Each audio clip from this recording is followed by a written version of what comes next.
എല്ലാവർക്കും പുതിയൊരു വീഡിയോയിലേക്ക് സ്വാഗതം. ഇന്നത്തെ വീഡിയോ നമ്മുടെ ന്യൂസിലൻഡ് ട്രിപ്പിൻ്റെ വിശേഷങ്ങളാണ്. ഈ ക്രിസ്മസ് ഹോളിഡേയ്സിൻ്റെ സമയത്താണ് നമ്മൾ ഈ ഒരു യാത്ര പോയത്. അപ്പോൾ നമ്മൾ ഡിസംബർ 24-ന് നമ്മളിവിടെ മെൽബണിൽ നിന്നും സ്റ്റാർട്ട് ചെയ്തത്. നമ്മൾ മെൽബൺ ടു ക്രൈസ്റ്റ് ചർച്ച് ആണ് നമ്മൾ ഫ്ലൈ ചെയ്യുന്നത്. ഞാൻ ഈ ട്രിപ്പിൻ്റെ വിശേഷങ്ങൾ കുറച്ചുകൂടി ഡീറ്റെയിൽഡ് ആയിട്ട് അപ്ലോഡ് ചെയ്തിട്ടുണ്ട്. അതിൻ്റെ ലിങ്ക് ഡിസ്ക്രിപ്ഷനിൽ കൊടുക്കാം. ആർക്കെങ്കിലും താല്പര്യമുണ്ടെങ്കിൽ ചെക്ക് ചെയ്ത് നോക്കുക കേട്ടോ. ജെറ്റ് സ്റ്റാറിൻ്റെ ഫ്ലൈറ്റിനാണ് നമ്മൾ പോയത്. ചെക്കിനും കാര്യങ്ങളൊക്കെ വളരെ സ്മൂത്തായിരുന്നു. നമ്മൾ ഓൺലൈൻ ചെക്ക് ഇൻ ചെയ്താൽ പിന്നെ ബാഗേജ് ഡ്രോപ്പും കാര്യങ്ങളൊക്കെ വളരെ എളുപ്പമാണ്. ഇവരാണെങ്കിലും വളരെ മിനിമൽ സ്റ്റാഫിലാണ് ഓപ്പറേറ്റ് ചെയ്യുന്നത്. എനിക്ക് തോന്നുന്നു ഒരു 1 അവറിനുള്ളിൽ തന്നെ നമ്മൾ ബാഗേജൊക്കെ ഡ്രോപ്പ് ചെയ്ത് സെക്യൂരിറ്റി ചെക്കിനും കഴിഞ്ഞ് ബോർഡിങ്ങിന് വേണ്ടി വെയിറ്റ് ചെയ്യായിരുന്നു. ന്യൂസിലൻഡ് നമുക്ക് ഇൻ്റർനാഷണൽ ഫ്ലൈറ്റ് ആണല്ലോ, അപ്പോൾ അതുകൊണ്ട് തന്നെ നമ്മൾ 3 മണിക്കൂർ നേരത്തെ എത്തി. ഈ ഒരു സമയമായതുകൊണ്ട് കുറച്ചുകൂടെ തിരക്ക് നമ്മൾ പ്രതീക്ഷിച്ചു. അങ്ങനെ ഭയങ്കര തിക്കും തിരക്കൊന്നും തോന്നിയില്ല കേട്ടോ. അപ്പോൾ നമ്മളങ്ങനെ ബാഗേജൊക്കെ ഡ്രോപ്പ് ചെയ്ത് സെക്യൂരിറ്റി ചെക്കിനൊക്കെ കഴിഞ്ഞ് പിന്നെ നമ്മൾ ഡ്യൂട്ടി ഫ്രീയിലൊക്കെ ഒന്ന് കറങ്ങി. അത് കഴിഞ്ഞ് പിന്നെ നമ്മളൊരു കോഫിയൊക്കെ മേടിച്ച് അങ്ങനെ ബോർഡിങ്ങിന് വേണ്ടി വെയിറ്റ് ചെയ്ത് കുറച്ച് നേരം ഇരുന്നു. ഫ്ലൈറ്റ് കുറച്ച് ഡിലേ ആയിരുന്നു. നമ്മൾ ടസ്മാൻ സീ ക്രോസ് ചെയ്തിട്ടാണ് ന്യൂസിലൻഡിലോട്ട് പോകുന്നത്. അപ്പോൾ ഈ ടസ്മാൻ സീയിലെ വിൻഡ് ന്യൂസിലൻഡിലോട്ട് പോകുന്ന ഫ്ലൈറ്റ്സിന് അനുകൂലമാണ്. അതുകൊണ്ട് നമ്മുടെ ട്രാവൽ ടൈം കുറച്ച് കുറവാണ്. ഇങ്ങോട്ട് തിരിച്ചു വരുമ്പോൾ നമുക്കൊരു 45 മിനിറ്റ്സോളം എക്സ്ട്രാ ട്രാവൽ ടൈം ഉണ്ട്. അതുകൊണ്ട് ഫ്ലൈറ്റ് കുറച്ച് ഡിലേ ആയെങ്കിലും ലാൻഡിംഗ് ഒക്കെ ഓൺ ടൈമായിരുന്നു. ഇൻ്റർനാഷണൽ ഫ്ലൈറ്റ് ആണെങ്കിലും വെള്ളമോ ഫുഡോ ഒന്നും ഉണ്ടായിരുന്നില്ല കേട്ടോ. ഈ ജെറ്റ് സ്റ്റാറൊക്കെ വളരെ ലോ ബഡ്ജറ്റ് ഫ്ലൈറ്റ്സാണ്. ന്യൂസിലൻഡ് ശരിക്കും നമുക്കൊരു 3.5 മണിക്കൂർ ഫ്ലൈയിങ് ടൈമേ ഉള്ളൂ. പക്ഷേ ഈ ഒരു സമയമൊക്കെ ആയപ്പം അത്യാവശ്യം നല്ല ടിക്കറ്റായിരുന്നു. അപ്പോൾ ഈ ഒരു സമയം എന്ന് പറഞ്ഞാൽ ഞങ്ങൾക്കൊരു 2 വീക്സ് മാൻഡേറ്ററി ഷട്ട് ഡൗൺ ആണ്. നമ്മൾ ആ ഒരു സമയത്ത് എന്താണെങ്കിലും ലീവ് എടുക്കണം. പിന്നെ മക്കൾസിനാണെങ്കിൽ ഇപ്പോൾ ഇവിടെ സമ്മർ വെക്കേഷനാണ്. അപ്പോൾ ഈ ഒരു സമയമാണ് നമുക്കിവിടെ ട്രാവലൊക്കെ ചെയ്യാൻ പറ്റിയ സമയം. ന്യൂസിലൻഡിലാണെങ്കിലും ഡിസംബർ ജാൻ ഫെബാണ് സമ്മർ. അപ്പം നമ്മൾ ആ ഒരു വാം വെതറിൽ ട്രാവൽ ചെയ്യാൻ ഇഷ്ടപ്പെടുന്നവർക്ക് ഇതാണ് ഏറ്റവും നല്ലൊരു സമയം കേട്ടോ. ലാൻഡിംഗ് ഒക്കെ കഴിഞ്ഞ് ബാഗേജൊക്കെ കളക്ട് ചെയ്ത് നമ്മൾ പിന്നെ പുറത്ത് വന്നു. ഒന്നും എവിടെയും ഡിലേ ഒന്നും ഉണ്ടായില്ല. എല്ലാം ഓൺ ടൈം ആയിരുന്നു. ന്യൂസിലൻഡ് ഈ പറയും പോലെ ഫുഡ് കൊണ്ടുപോകാൻ അത്യാവശ്യം നല്ല റെസ്ട്രിക്ഷൻസ് ഉള്ള ഒരു രാജ്യമാണ്. അതുകൊണ്ട് തന്നെ ഞങ്ങൾ ഫുഡ് അങ്ങനെ കാര്യമായിട്ട് ഒന്നും കൊണ്ടുപോയില്ല. കുറച്ച് സ്നാക്സ് മാത്രമേ കൊണ്ടുപോയുള്ളൂ. ന്യൂസിലൻഡിലെ ട്രാവലിന് വേണ്ടിയിട്ട് നമ്മളൊരു കാറ് റെൻറ്റിന് ബുക്ക് ചെയ്തിട്ടുണ്ടായിരുന്നു. അപ്പോൾ ആ കാർ റെൻ്റൽ കമ്പനി അവർ എയർപോർട്ടിൽ നമുക്ക് പിക്കപ്പും ഡ്രോപ്പ് ഓഫും തരും. അപ്പോൾ അവരിവിടുന്ന് പിക്ക് ചെയ്തിട്ട് കാർ എവിടെ നിന്നാണോ നമ്മൾ പിക്ക് ചെയ്യുന്നത് അവിടെ നമ്മൾ ഡ്രോപ്പ് ചെയ്യും. അവിടെ നിന്ന് നമുക്ക് നമ്മുടെ കാർ പിക്ക് ചെയ്തിട്ട് നമ്മുടെ ജേർണി സ്റ്റാർട്ട് ചെയ്യാം. ഇതുപോലത്തെ ഒരു വാനിലാണ് നമ്മൾ കൊണ്ടുപോയത്. എല്ലാം ഓൺ ടൈം ആയിരുന്നു. നമ്മൾ എയർപോർട്ടിൽ നിന്ന് പുറത്ത് വന്നപ്പോൾ തന്നെ ഇവരവിടെ വെയിറ്റ് ചെയ്ത് നിൽക്കുന്നുണ്ടായിരുന്നു. അതുപോലെ നമ്മൾ ആ ഒരു കാർ റെൻ്റലിൻ്റെ ആ ഒരു സ്ഥലത്തെത്തിയപ്പം എല്ലാം റെഡിയായി നിൽക്കുന്നുണ്ടായിരുന്നു. നമ്മൾ ജസ്റ്റ് അവിടെ ഡീറ്റെയിൽസൊക്കെ കൊടുത്ത് ലൈസൻസൊക്കെ കാണിച്ച് അവർ നമുക്ക് കാറ് തന്നു. ഒരു ഡിലേ ഒന്നും ഉണ്ടായില്ല. അപ്പോൾ നമ്മളിവിടെ എത്തിയപ്പോഴത്തേക്കും ഇവിടുത്തെ ഒരു 5:30 അപ്പം നമ്മൾ ഈ കാറൊക്കെ കളക്ട് ചെയ്ത് ആ ഒരു സമയമൊക്കെ ആയപ്പോഴത്തേക്കും ഓൾമോസ്റ്റ് ഒരു 6:37 ആയി. അപ്പോൾ നമ്മൾ ഇന്ന് ക്രൈസ്റ്റ് ചർച്ചിൽ സ്റ്റേ ചെയ്തിട്ട് നാളെ രാവിലെയാണ് നമ്മുടെ ആക്ച്വൽ ഒരു ട്രിപ്പ് സ്റ്റാർട്ട് ചെയ്യുന്നത്. അപ്പോൾ ഞങ്ങളിതൊരു മോട്ടൽ അങ്ങനെയാണ് ബുക്ക് ചെയ്തത്. പക്ഷേ നല്ല അടിപൊളി അക്കോമഡേഷൻ ആയിരുന്നു. ചെറിയൊരു വീട് പോലെ കിച്ചനും ലിവിങ് റൂമും അതുപോലെ 2 ബെഡ്റൂമും ഒക്കെ ആയിട്ട് നല്ലൊരു സ്റ്റേ ആയിരുന്നു. ഞങ്ങളിവിടെ ചെക്കിനൊക്കെ ചെയ്തിട്ട് ഇന്ന് 24 ഡിസംബറാണ്. അപ്പോൾ നാളെ എല്ലാ കടകളും തന്നെ അവധിയായിരിക്കും. അപ്പോൾ നമ്മൾ കുറച്ച് എസെൻഷ്യൽസ് ഒക്കെ വാങ്ങാൻ വേണ്ടിയിട്ട് പുറത്തിറങ്ങിയതാണ്. നമ്മളിവിടെ ബർഗർ കിങ്ങിൽ നിന്നും ബർഗർ കഴിച്ചു. അത് കഴിഞ്ഞിട്ട് നോർത്ത് ലാൻഡ്സ് എന്ന് പറഞ്ഞിട്ടൊരു ഷോപ്പിംഗ് മോളാണ്. അവിടെ പോയി അത്യാവശ്യം വേണ്ട സാധനങ്ങളൊക്കെ മേടിച്ച് പിന്നെ നമ്മൾ തിരിച്ച് വീട്ടിൽ വന്ന് റെസ്റ്റൊക്കെ എടുത്ത് അതായിരുന്നു നമ്മുടെ ഫസ്റ്റ് ഡേ. അപ്പോൾ ഇന്ന് നമ്മുടെ ഡേ 2 ഇൻ ന്യൂസിലൻഡാണ്. നമ്മൾ താമസിച്ച സ്ഥലത്ത് നിന്ന് നമ്മൾ ചെക്കൗട്ട് ചെയ്ത് ഇന്ന് നമ്മൾ പോകുന്നത് ആദ്യം നമ്മൾ പോകുന്നത് റെക്കായ ഗോർജ് വോക്ക് എന്ന് പറഞ്ഞിട്ട് ഒരു സ്ഥലത്തോട്ടാണ്. അങ്ങനെയാണ് പറയുന്നതെന്ന് എനിക്ക് തോന്നുന്നു. അത് കഴിഞ്ഞ് പിന്നെ നമ്മൾ അവിടെ നിന്ന് ട്വിസൽ പിന്നെ ലേക്ക് ടെക്കാപ്പു അത് കഴിഞ്ഞ് നമ്മൾ തിരിച്ച് ട്വിസലിലാണ് ഇന്ന് സ്റ്റേ ചെയ്യുന്നത്. നമ്മളിവിടുന്ന് ബ്രേക്ക്ഫാസ്റ്റ് കഴിച്ചിട്ടാണ് സ്റ്റാർട്ട് ചെയ്യുന്നത് കേട്ടോ. ഇങ്ങനെ ട്രാവൽ ചെയ്യുമ്പം സീരിയൽ, ബ്രെഡ്, എഗ്ഗ് ഇതാണ് നമ്മുടെ സ്റ്റേപ്പിൾ ഫുഡ് എന്ന് പറയുന്നത് ബ്രേക്ക്ഫാസ്റ്റ്. നമ്മളെപ്പോഴും തന്നെ ബ്രേക്ക്ഫാസ്റ്റ് ഇങ്ങനെ വീട്ടിൽ നിന്ന് കഴിച്ചിട്ട് ഇറങ്ങും. നമ്മൾ ക്രൈസ്റ്റ് ചർച്ചിൽ നിന്ന് ജസ്റ്റ് സ്റ്റാർട്ട് ചെയ്തു. നമുക്ക് റെക്കായ ഗോർജിലോട്ട് ഓൾമോസ്റ്റ് 1.25 മണിക്കൂറോളം ഡ്രൈവ് ഉണ്ട്. SH 7677 സീനിക് ഡ്രൈവ് ആ ഒരു റൂട്ട് വഴിയാണ് നമ്മൾ പോകുന്നത്. അതാണ് ഇൻലാൻഡ് സീനിക് ഡ്രൈവ്. ആദ്യമൊക്കെ വളരെ ഒരു നോർമൽ ഡ്രൈവാണ്. പക്ഷെ കുറച്ചങ്ങ് കഴിയുമ്പോഴത്തേക്കും ഈ ഒരു ലാൻഡ്സ്കേപ്പൊക്കെ അങ്ങനെ മാറി മാറി വരും. നമ്മൾ വരുന്ന വഴി നല്ല ഭംഗിയുള്ള ഒരു സ്ഥലം കണ്ടപ്പോൾ അങ്ങനെ നിർത്തിയതാണ്. റോഡിൻ്റെ അടുത്ത് കറക്റ്റ് ഇങ്ങനെ വണ്ടി നിർത്താനുള്ള ഒരു സ്ഥലം ഉണ്ടായിരുന്നു. റെക്കായ ഗോർജിനോട് വളരെ അടുത്തിട്ടാണ് ഈ ഒരു സ്ഥലം. നമ്മളങ്ങനെ റെക്കായ ഗോർജിൻ്റെ പാർക്കിങ്ങിൽ വന്നിരിക്കുകയാണ്. ഇന്നിപ്പം ചെറുതായി മഴ പെയ്യാൻ ഇങ്ങനെ തുടങ്ങിയിട്ടുണ്ട്. നമ്മൾ വെതർ ഫോർകാസ്റ്റിൽ ഓൾറെഡി കണ്ടിട്ടുണ്ടായിരുന്നു മഴയുണ്ടാകുമെന്ന്. നമ്മളത് എക്സ്പെക്റ്റ് ചെയ്താണ് വന്നത്. പെരുമഴയൊന്നും പെയ്യാതിരുന്നാൽ നമുക്ക് കുറച്ച് നേരം ഇവിടെ എക്സ്പ്ലോർ ചെയ്യായിരുന്നു. ഇതാണ് രഖായ റിവർ. അപ്പോൾ ഇതിനോട് ചേർന്നിട്ടാണ് ഈ രഖായ വോക്ക് വേയും കാര്യങ്ങളുമൊക്കെ. അപ്പം ചെറിയ രീതിയിൽ മഴ പൊടിയുന്നുണ്ട്, അതുകൊണ്ട് നമുക്ക് വോക്ക് വേ ഒന്നും ചെയ്യാൻ പറ്റും എന്ന് തോന്നുന്നില്ല. ഇവിടുന്ന് ഞങ്ങൾ പിന്നെ നേരെ ആ കാണുന്ന ബ്രിഡ്ജിൽ പോയി. അവിടെ പോയി നിന്നാൽ നമുക്ക് കുറച്ചും കൂടെ നല്ലൊരു വ്യൂ കിട്ടും. ഇവിടെ നമ്മളെ ഏറ്റവും എക്സൈറ്റ് ചെയ്യിക്കുന്ന ഒരു കാര്യം ആ ഒരു വാട്ടറിൻ്റെ കളറാണ് കേട്ടോ. ആ ഒരു ലൈറ്റ് ബ്ലൂ ടർക്കോയിസ് കളർ. പിന്നെ ഭയങ്കര ഡിഫറെൻ്റ് ആയിട്ടുള്ള ഒരു ലാൻഡ്സ്കേപ്പും അങ്ങനെയൊക്കെ ആയിരുന്നു. ചെറിയ മഴ പെയ്തുകൊണ്ട് നമുക്ക് ഒരുപാട് സമയം സ്പെൻഡ് ചെയ്യാൻ പറ്റിയില്ല. ഇതിനോട് ചേർന്ന് തന്നെ മൾട്ടിപ്പിൾ വാക്കിംഗ് ട്രെയിൽസും ഒരുപാട് വ്യൂ പോയിൻറ്റ്സും ഒക്കെ ഉണ്ട്. ഞങ്ങൾ കുറച്ച് സ്ഥലത്തൊക്കെ ഒന്ന് നിർത്തി അങ്ങനെ പിന്നെ നമ്മൾ തിരിച്ചു പോവുകയാണ് ഉണ്ടായത്.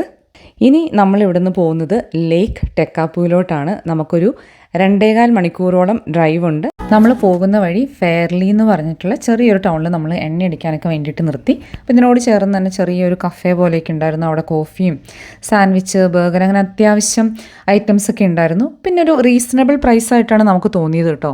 ന്യൂസിലൻഡ് എന്ന് പറയുമ്പോൾ പൊതുവെ എല്ലാവരും കുറച്ച് എക്സ്പെൻസീവ് ആണെന്നാണ് പറഞ്ഞു കേട്ടിട്ടുള്ളത്. പക്ഷേ നമുക്കങ്ങനെ ഒത്തിരി ഭയങ്കര എക്സ്പെൻസീവ് ആയിട്ടും തോന്നിയില്ല. ചില സാധനങ്ങൾ കുറച്ച് പ്രൈസിയാണ്, പക്ഷേ അതേപോലെ തന്നെ നമുക്ക് ഇങ്ങനത്തെ ഒരുപാട് സാധാരണ ഷോപ്പുകളുണ്ട്. നമുക്ക് സാൻഡ്വിച്ചോ ബർഗറോ ഒക്കെ അത്യാവശ്യം ഒരു റീസണബിൾ പ്രൈസിൽ നമുക്ക് കിട്ടും. ഇത് ലേക്ക് ടെക്കാപ്പുവിൻ്റെ വളരെ അടുത്താണ്. അപ്പോൾ ഇത് നമ്മുടെ ഒരു ലിസ്റ്റിൽ ഉണ്ടായിരുന്ന സ്ഥലമല്ല. അപ്പോൾ നമ്മളിങ്ങനെ പാസ് ചെയ്ത് പോയപ്പോൾ ഈ പൂക്കൾ കണ്ടു. പിന്നെ ഇതിനോട് ചേർന്ന് കുറേ വണ്ടികളും ആളുകളും ഒക്കെ കണ്ടപ്പോൾ നമ്മൾ കുറച്ച് മുന്നോട്ട് പോയി പിന്നെ ഒരു യൂട്ടേണൊക്കെ എടുത്ത് തിരിച്ചു വന്നതാണ്. ഇത് ഒരു വൈൽഡ് ഫ്ലവറാണ്. ഇതിന് നല്ലൊരു ഫ്രാഗ്രൻസും ഉണ്ട്. എല്ലാവർക്കും ഇഷ്ടപ്പെടുമെന്ന് എനിക്കറിയില്ല. അപ്പോൾ ഇതിൻ്റെ വലിയൊരു ഫീൽഡാണ്. നല്ല രസമുണ്ടായിരുന്നു. അപ്പം ഞങ്ങൾ ഇതിൽ കുറച്ച് നേരം കറങ്ങി നടന്ന് കുറച്ച് നല്ല ഫോട്ടോസൊക്കെ എടുത്ത് നമ്മൾ പ്രതീക്ഷിക്കാതെ നിർത്തിയൊരു സ്ഥലമായിരുന്നെങ്കിലും ഇന്നത്തെ ദിവസത്തിൻ്റെ ഒരു ഹൈലൈറ്റ് ആയിരുന്നു എന്ന് വേണമെങ്കിൽ പറയാം. അത്ര മനോഹരമായിരുന്നു. ഞങ്ങൾ കുറച്ച് നേരം അങ്ങനെ അവിടെ സ്പെൻഡ് ചെയ്തിട്ട് ലേക്ക് ടെക്കാപ്പുവിലോട്ട് നമ്മൾ കണ്ടിന്യൂ ചെയ്യാണ്. അങ്ങനെ നമ്മൾ ലേക്ക് ടെക്കാപ്പു എത്തി. ആ കാണുന്നതാണ് ലേക്ക് ടെക്കാപ്പു. ഈ ലേക്കിൻ്റെ ഒരു കളറുണ്ടല്ലോ, ഇതാണ് ഇതിൻ്റെ ഒരു ഹൈലൈറ്റ്. ഒരു മിൽക്കി ടർക്കോയിസ്, അങ്ങനെയാണ് ഈ ഒരു കളറിനെ പറയുന്നത്. അത്ര രസമുള്ളൊരു ബ്ലൂ കളറാണ്. ഇവിടെയാണെങ്കിൽ മൾട്ടിപ്പിൾ വാക്കിംഗ് ട്രെയിൽസ് ഒക്കെ ഉണ്ട്. അതുപോലെ ഈ ലേക്കിൻ്റെ മറ്റൊരു ഹൈലൈറ്റ് ആണ് ഇതിനോട് ചേർന്നുള്ള ഗുഡ് ഷെപ്പേർഡ് ചർച്ച്. ഒരു ചെറിയ പള്ളിയാണ്. അപ്പോൾ ഈ ഒരു ചർച്ച്, ഇതിൻ്റെ ചുറ്റും ഇങ്ങനെ ലേക്ക്, പിന്നെ നമുക്ക് ആ ഒരു ബ്രിഡ്ജൊക്കെ ഇല്ലേ, ആ ബ്രിഡ്ജ് ക്രോസ് ചെയ്തങ്ങ് പോയാൽ അവിടെ ഒത്തിരി ഈട്രീസും കാര്യങ്ങളൊക്കെ ഉണ്ട്. ചെറുതായിട്ട് മഴ പൊടിയുന്നുണ്ടായിരുന്നു, പക്ഷേ അതിനേക്കാളും ബുദ്ധിമുട്ട് അവിടെ ഭയങ്കര കാറ്റായിരുന്നു. അതുകൊണ്ട് തന്നെ നമുക്കങ്ങനെ കുറേ ഇങ്ങനെ നടക്കാനും അങ്ങനെയൊക്കെ ബുദ്ധിമുട്ടായിരുന്നു. നമ്മളങ്ങനെ ലേക്ക് ടെക്കാപ്പുവിനോട് ബൈ ബൈ പറഞ്ഞ് ഇനി നമ്മൾ മൗണ്ട് കുക്കിലോട്ടാണ് പോകുന്നത്. അപ്പോൾ ലേക്ക് ടെക്കാപ്പു എന്താ പറയുക, ട്രൂലി ബ്രെത്ത് ടേക്കിംഗ്, ഭയങ്കര രസമായിരുന്നു. ഇനി ഇവിടുന്ന് നമ്മൾ മൗണ്ട് കുക്കിലോട്ടുള്ള ആ ഒരു ഡ്രൈവ് എന്ന് പറഞ്ഞാൽ അതും അമേസിങ് ആയിരുന്നു. അപ്പം നമ്മുടെ ഈ ഒരു ന്യൂസിലാൻഡ് ജേർണിയിൽ നമുക്ക് തോന്നിയത് ഇവിടുത്തെ നമ്മൾ എങ്ങോട്ട് വണ്ടി എടുത്ത് പോയാലും ഭയങ്കര സീനിക്കായിട്ടുള്ള ഡ്രൈവാണ്. ശരിക്കും പറഞ്ഞാൽ നമ്മളിങ്ങനെ ഓരോ വളവ് തിരിയുമ്പോഴും നമ്മളിങ്ങനെ വാ പൊളിച്ചിരുന്നു. നമ്മൾ ഈ മൗണ്ട് കുക്കിലോട്ട് പോകുന്ന വഴി കുറച്ച് ദൂരം കഴിഞ്ഞപ്പോഴത്തേക്കും ഭയങ്കര മഴയായിരുന്നു. ആൻഡ് നമ്മുടെ ഒരു ജേർണി വലിയ മലനിരകളുടെ ഉള്ളിൽ കൂടിയാണ്. അത് നമുക്ക് ഈ ഒരു വീഡിയോയിലൊന്നും അതിൻ്റെ ആ ഒരു ഫീല് നമുക്ക് ക്യാപ്ചർ ചെയ്യാൻ പറ്റില്ല.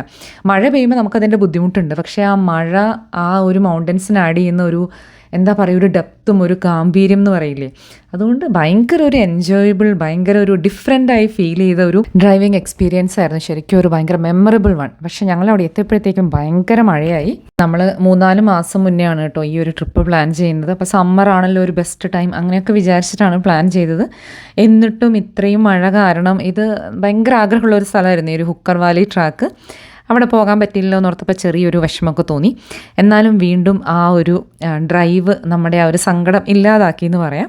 നമ്മൾ മൗണ്ട് കുക്കിൽ നിന്ന് തിരിച്ച് വരുമ്പോഴും കുറേ ദൂരം മഴയായിരുന്നു. പക്ഷേ ആ ഒരു എനിക്ക് തോന്നുന്ന ആ ഒരു മൗണ്ട് കുക്ക് റീജിയൻ അങ്ങ് കഴിഞ്ഞപ്പോഴത്തേക്കും മഴ കുറഞ്ഞു, കാലാവസ്ഥയൊക്കെ മൊത്തത്തിലങ്ങ് മാറി. നമ്മളങ്ങനെ മൗണ്ട് കുക്കിൽ നിന്നും ടിപ്സലിലോട്ട് പോവാണ് കേട്ടോ. മൗണ്ട് കുക്കിൽ നമുക്കൊന്നും ചെയ്യാൻ പറ്റില്ല, നല്ല മഴയായിരുന്നത് കാരണം. അപ്പോൾ ഇവിടെ ഈ ലേക്ക് പുക്കാക്കി, അതാണ് ഈ ഒരു ലേക്കിൻ്റെ പേര്. ലേക്ക് ടെക്കാപ്പുവിൽ നിന്ന് മൗണ്ട് കുക്കിലോട്ട് പോകുമ്പോൾ മുഴുവൻ ഒരു സൈഡ് ലേക്കാണ്. നല്ല അടിപൊളി വ്യൂ ആണ്. ഞങ്ങൾ അങ്ങോട്ട് പോയപ്പോൾ ചെറിയ മഴയായിരുന്നു. അപ്പം ഞങ്ങളിപ്പം മഴയൊക്കെ നിന്നു. ഇന്നത്തെ നമ്മുടെ സ്റ്റേ ട്വിസൽ എന്ന് പറഞ്ഞിട്ടുള്ള ചെറിയൊരു ടൗണിലാണ്. ഇത് ഒരു എയർബിഎൻബി വഴി നമ്മൾ ബുക്ക് ചെയ്ത ഒരു അക്കോമഡേഷനാണ്. ഇതും നല്ലൊരു വീടായിരുന്നു. ഇതൊരു 3 ബെഡ്റൂം 2 ലിവിങ് റൂമും കിച്ചനും ഒക്കെ ആയിട്ട് നല്ലൊരു അടിപൊളി സ്റ്റേ ആയിരുന്നു. ഇത് അഗെയിൻ നമ്മൾ ഒരു ദിവസത്തേക്ക് ഇന്നൊരു ഈവനിങ്ങിന് വേണ്ടി മാത്രമാണ് നമ്മൾ ബുക്ക് ചെയ്തത്. ഇങ്ങനെ ട്രാവൽ ചെയ്യുമ്പോൾ എൻ്റെ ഒരു ഫസ്റ്റ് പ്രിഫറൻസ് എന്ന് പറയുന്നത് എപ്പോഴും എയർബിഎൻബി ആണ്. കാരണം നമുക്ക് കുറച്ച് സ്ഥലം ഉണ്ടാവും, അതുപോലെ നമുക്ക് എന്തെങ്കിലുമൊക്കെ ചെറുതായിട്ടാണെങ്കിലും കുക്ക് ചെയ്യാനോ ഒരു ചായയൊക്കെ ഇട്ട് കുടിക്കാനോ ഇങ്ങനെ എയർബിഎൻബി ആണെങ്കിൽ നമുക്ക് കുറച്ചും കൂടെ സൗകര്യമാണ്. പക്ഷേ നമ്മളിങ്ങനെ ബുക്ക് ചെയ്യാൻ നോക്കുമ്പോൾ നമുക്കങ്ങനെ ഒരുപാട് ഓപ്ഷൻസ് ഒന്നും ഇല്ലായിരുന്നു. ഉള്ളതിൽ നിന്നും നമുക്ക് പറ്റുന്നത് നമ്മൾ പിക്ക് ചെയ്തു. അപ്പോൾ ഞാൻ വന്ന പാടെ നല്ലൊരു ചായയൊക്കെ ഇട്ട് കുടിച്ചു. ഇവിടെ ട്വിസൽ ടൗൺ സെൻറ്ററിൽ 1-2 റെസ്റ്റോറൻറ്റ്സ് ഒക്കെ ഓപ്പൺ ആണ്. അപ്പോൾ നമ്മൾ അവിടെ പോയി എന്തെങ്കിലുമൊക്കെ ഫുഡ് മേടിച്ചുകൊണ്ട് വരാനുള്ള പരിപാടിയാണ്. അപ്പോൾ നമ്മൾ ചായയൊക്കെ കുടിച്ച് പിന്നെ അവിടെ പോയി ഒരു തായ് റെസ്റ്റോറൻറ്റ് ഉണ്ടായിരുന്നു. അവിടെ നിന്ന് ഞങ്ങൾ പട്ടായും ചിക്കൻ ഫ്രൈഡ് റൈസും ഒക്കെ മേടിച്ചു. അടിപൊളി ഫുഡായിരുന്നു. പ്രൈസ് ആണെങ്കിലും $26-27 ന്യൂസിലൻഡ് ഡോളേഴ്സ്. അത് നമ്മൾ നോക്കുമ്പോൾ ഒരു $22 ഓസ്ട്രേലിയൻ ഡോളറാണ്. എനിക്ക് പ്രൈസ് നല്ല റീസണബിൾ ആയിട്ട് തോന്നി. കാരണം ഇങ്ങനെ കുറച്ച് ഉള്ളിലോട്ടുള്ള ചെറിയ ടൗണല്ലേ. അങ്ങനെ ഫുഡൊക്കെ അടിച്ച് പിന്നെ കുറച്ച് റെസ്റ്റൊക്കെ എടുത്ത് അങ്ങനെയായിരുന്നു നമ്മുടെ ഡേ 2 ഇൻ ന്യൂസിലൻഡ്. ഇന്ന് നമ്മുടെ ഡേ 3 ആണ് ന്യൂസിലൻഡിലെ. ഞങ്ങളിവിടെ ട്വിസിൽ നിന്നും ചെക്കൗട്ട് ചെയ്ത് ക്യൂൻസ്റ്റൗണിലോട്ട് പോവാണ്. നമ്മൾ ജസ്റ്റ് ഇവിടുന്ന് സ്റ്റാർട്ട് ചെയ്തു. നമുക്ക് ട്വിസിൽ നിന്ന് 200 കിലോമീറ്റേഴ്സാണ്, 2.5 മണിക്കൂറാണ് ക്യൂൻസ്റ്റൗൺ വരെ. നമ്മൾ പോകുന്നത് ഒരു ഇൻലാൻഡ് സീനിക് റൂട്ടാണ് കേട്ടോ. അപ്പോൾ ഇത് മലനിരകളുടെ ഇടയിൽ കൂടിയാണ് ഈ ഒരു ഡ്രൈവിൻ്റെ ഭൂരിഭാഗവും. അപ്പ് ഹിൽ ഡൗൺ ഹിൽ അങ്ങനെ നല്ല മനോഹരമായിട്ടുള്ള ഒരു യാത്രയായിരുന്നു കേട്ടോ. നമ്മൾ പോകുന്ന വഴിക്കാണ് ലിൻഡീസ് പാസ് ലുക്കൗട്ട് എന്ന് പറഞ്ഞിട്ട് ഇവിടെ നിന്നുള്ളൊരു വ്യൂവും അതിമനോഹരമായിരുന്നു. അപ്പോൾ നമുക്ക് റോഡ് സൈഡിൽ തന്നെ വണ്ടിയൊക്കെ പാർക്ക് ചെയ്ത് ചെറിയൊരു പ്ലാറ്റ്ഫോം പോലെയുണ്ട്. ഈ മൗണ്ടൻസിൻ്റെ എല്ലാം നടുക്ക് നമ്മൾ നിൽക്കുന്ന ഒരു ഫീലാണ്. കുറച്ച് നേരം അങ്ങനെ അവിടെ സ്പെൻഡ് ചെയ്തിട്ട് വീണ്ടും നമ്മുടെ ഡ്രൈവ് കണ്ടിന്യൂ ചെയ്യാണ്. അങ്ങനെ പോകുന്ന വഴിയാണ് നല്ല ഭംഗിയുള്ള ഒരു സ്ഥലം കണ്ടത്. അപ്പോൾ അവിടെയും ഒന്ന് നിർത്തി. എൻ്റെ ബാക്കിൽ കാണുന്ന ഒരു റിവറാണ്. അപ്പോൾ അതിങ്ങനെ ഇവിടെ കുറച്ചിങ്ങനെ വീതി കൂടി ഒഴുകുന്ന ഒരു സ്ഥലമാണ്. കണ്ടോ ആ വെള്ളത്തിൻ്റെ കളറൊക്കെ കണ്ടോ, നല്ല ഭംഗിയുണ്ട്.